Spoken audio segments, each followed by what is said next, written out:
So here we are, day 3 of the cruise, and I actually managed to make breakfast this morning. I got up there just after 9 o'clock, had a cooked breakfast, and it was okay, but I think I'll have cereal in future. You know, everybody always thinks that the food on these things is going to be unbelievable, but and it's good if you sit in the restaurant and have waiter service, but often the buffets are less than, you know, gourmet, let's say. Seas calmed down a bit today. Yesterday I think it reached up about force 6 or 7, and it was moving around quite a bit. But today it's okay, bit of a slight swell, so I'm guessing it's probably about force 3 to force 4. We're just off the coast of Spain, so we're just working our way down to Lisbon, which we'll be making tomorrow. Gig was okay last night. It was formal night, got fairly busy in there, and yeah, we did the 4 sets, and it was we did quite a bit of pop stuff on the last couple of sets, so that went down quite well, so that was okay. We used set lists for the final 2 sets rather than just reading the room, so it was a lot easier. When you use something like Fourscore, you know, on an iPad, and you're trying to read the room, you've got to bring up set lists or bring up the whole master list and then rifle through them trying to find the tunes. But if you've worked out a set list in you know, in advance, you can just swipe through them, so it's a lot easier. You can segue into tunes. It's a lot easier. So like I said, this is the first time I've really had to do this kind of gig with an iPad, and there's a lot of pros and cons to it, to be honest. It's great not having to use lights on stage because it's backlit. That's good. You know, all the music's there. You know, you're not carrying around vast amounts of you know, sheet music, but the way that you use the thing, the actual functionality of an iPad, brings its own issues, you know, and its own little hurdles in there. Some of the tunes I'm reading piano score, so there's two staves on there, and you don't get many staves on a page, so there's a lot of swiping backwards and forwards, especially when you get DSL coders and repeats. So you might go forward a couple of pages, then you're going to swipe back another 3, and that can be a little bit of a pain on there, because it's a lot easier with physical paper. You can just whip it like this, but with the iPad, if you're not careful, if you don't catch it correctly, you know, and swipe, it doesn't move along correctly, and then you've got to try again, and sometimes you'll go one way and then you have to go the other. Oh, it can cause all kinds of problems on the fly. I think I'm getting used to it though. I'm just learning to be a little bit more delicate with the swipes. Met the cruise director for the first time last night. She was in the room. Seemed really nice.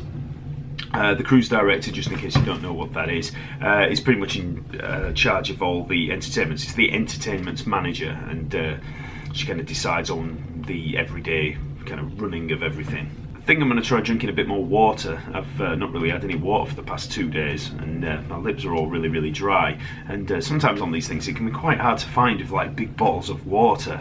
You only get those little bottles, so the water from the taps on ships is usually pretty gross, so I'm going to try and find a big bottle from somewhere, although they tend to have like I think on Fred Olsen particular, they have a thing called Slop Chest. Strange name, I know, but you can sort of put in an order for various things and you get it at pretty cheap prices, so looking forward to that coming around. I've not really talked about the ship much in the cruise line. It's Fred Olsen Cruises, and the ship's called Balmoral. It's the biggest of the ships that they've got, although it's still pretty small. I mean, Fred Olsen don't really specialise in the large cruises. It's not like Royal Caribbean or Carnival or anything like that.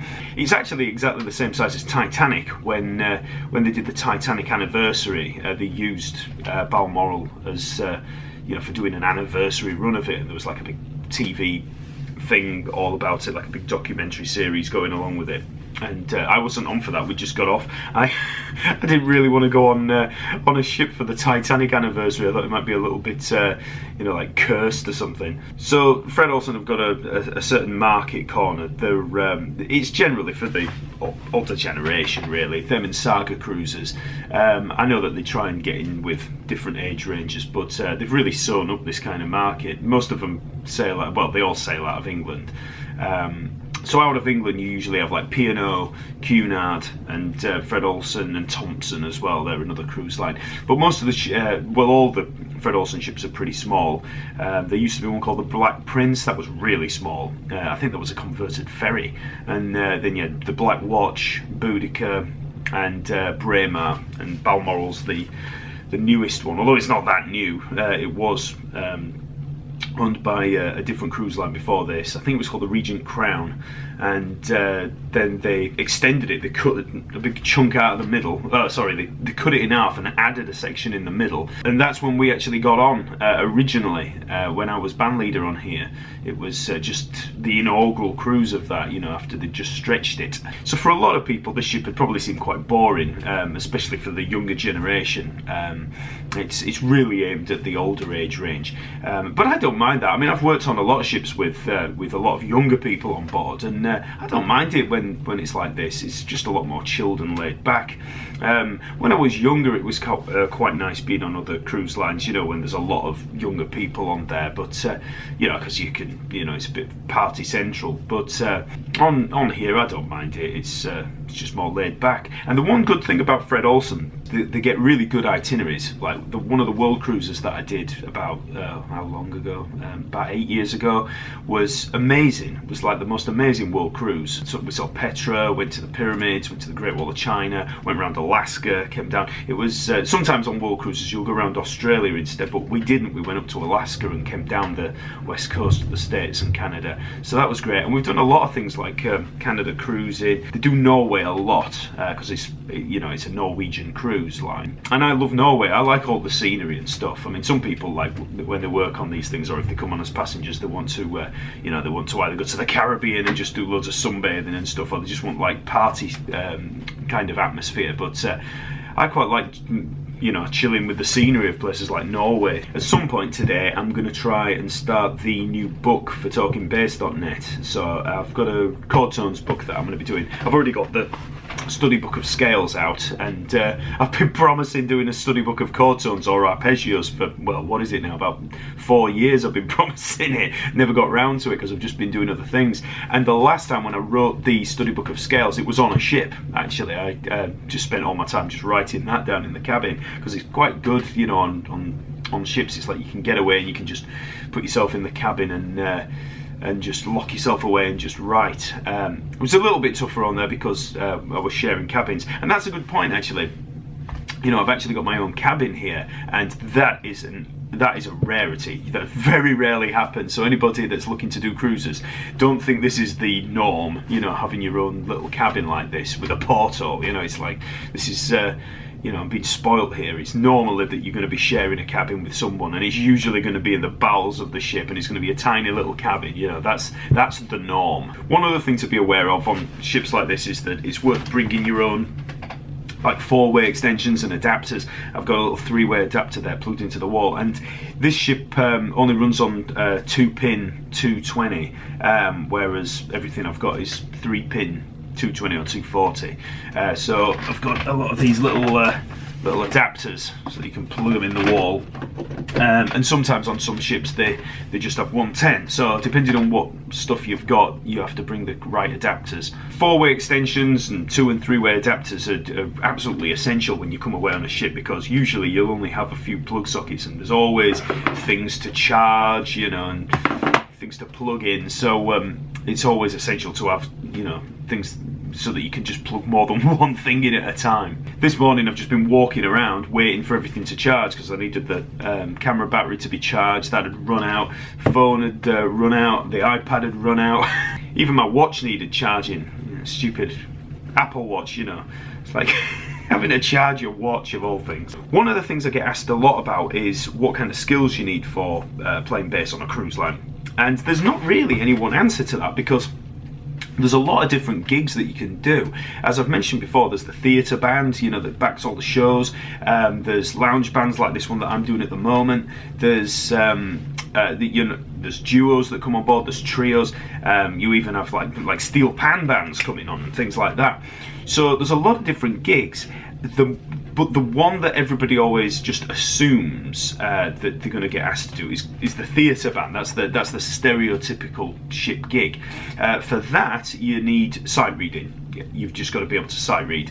You've got to be able to do you've got to be able to do a lot of different things. But sight reading is absolutely essential. I'd say and for any gig on board, really, make sure you can sight read. If you can get your sight reading to a certain level, it's going to make things a lot easier, because you are going to be given music to read. So like the gig I'm doing at the moment, You know, it's not what people generally think of as being a hard reading gig. But when you're coming into it like this, just as a dep, as a sub coming on board, they're going to have a pad. You're going to have to read it. Now, that's not to say that all of it is sight reading sheet music. The dots. A lot of it is also reading chord charts. So you'll have, a lot of the time, you'll just have a chord progression, and especially on the swing stuff. Or like ballroom music, things like that. You're going to have lead sheets, you're going to have piano scores, things like that, where there might be just a chord chart, and you've got to make walking lines through it, and whatever. You just got to know the stylistic requirements for each of the for the styles. So if somebody says, "Oh, this is a rumba," you're going to have to play it in a rumba style. If it's a cha-cha, if it's a foxtrot, if it's a quick step, for all the ballroom stuff. If it's a samba, you've just got to know how to play those particular styles, and then usually you'll just have a chord chart and read it. Now, sometimes you will be reading the dots. They'll have written out a walking bass line, or they'll have written out like a cha-cha bass line. So you never know. You turn the page and it's whatever comes at you. But there's very rarely any rehearsal time. It's usually just reading on the gig. So I would say that you really need to get your reading up to a standard where you're not worried about it. You've got to be able to do it easily. I always say with these kind of gigs, if you were going to have a brain operation and you knew the guy was going to be stressing about it, like the surgeon, and it was his first time, and he was a little bit worried about it, you wouldn't want the operation, would you? So for this kind of gig, you've really got to feel comfortable with reading, because there's so many other things that can be causing problems for you. The actual reading of the part, just the straight reading of the dots shouldn't really be a problem for you, because like I say, with reading this iPad, there's all things like pages. It's all the other stuff that you've got to be that takes up most of your attention. The reading should be the last thing that you're worrying about. As well as reading, it pays to have a pretty decent repertoire, because a lot of the time you might be asked for requests. There might be some things where there's no part, and someone just, the band leader will just say, "Oh, can we play Mustang Sally?" Let's say, whatever, just like popular standards.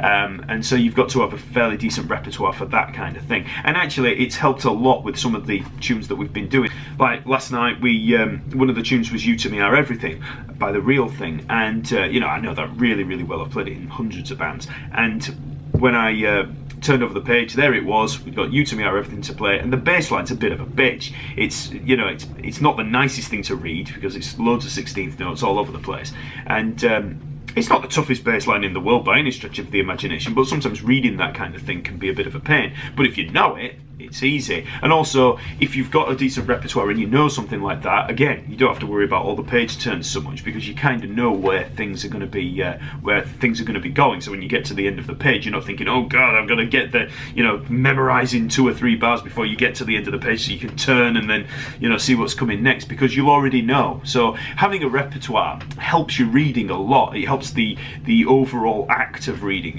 the turning pages and knowing where things are coming in, and actually helps with getting lost. If there's a problem with the part, or something happens, or if anybody else goes wrong in the band, and you need to be able to just jump back to a verse, or you hear that they've maybe done a chorus twice, whatever the problem is, if you've got a decent repertoire and you know the tune, you can just hop to a verse or hop to a chorus without thinking. You don't have to worry about looking for where it is on the part.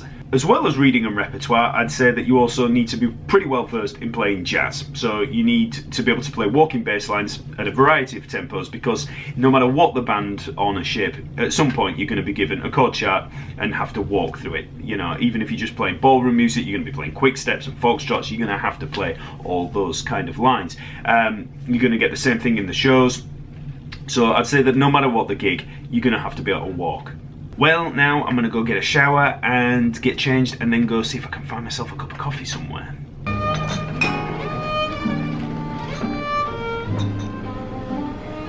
So this is the prom deck. It wraps around deck 7, and you get this on every ship. This little walkway that goes right around the ship, and it's really good for doing laps. Get a bit of exercise.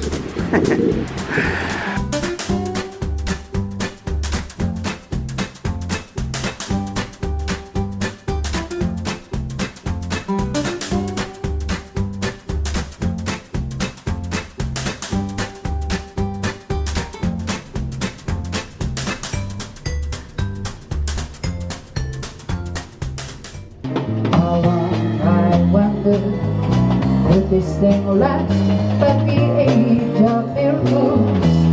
And past and suddenly I saw you there, and through body like the kind sun, like Jack Horner in a corner.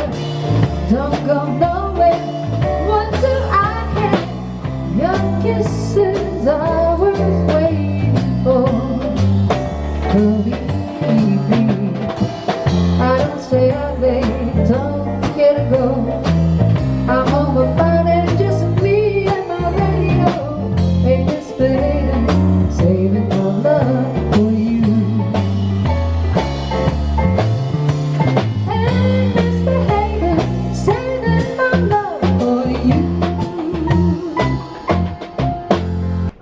Oh well then, so Along Comes a Ballad that was written by Bob Dylan and featured on one of his albums in 1997, can't remember the name of it now, but it was on that album. You would never know it, you wouldn't recognise it because The storms are raging on the rolling sea, and on the highway of regret. The winds of change are rolling wild and free. You ain't seen nothing like me yet. I could make you happy, make your dreams. The only one who ever reached me was the sweet tongued son of a preacher man. The only boy who would ever teach me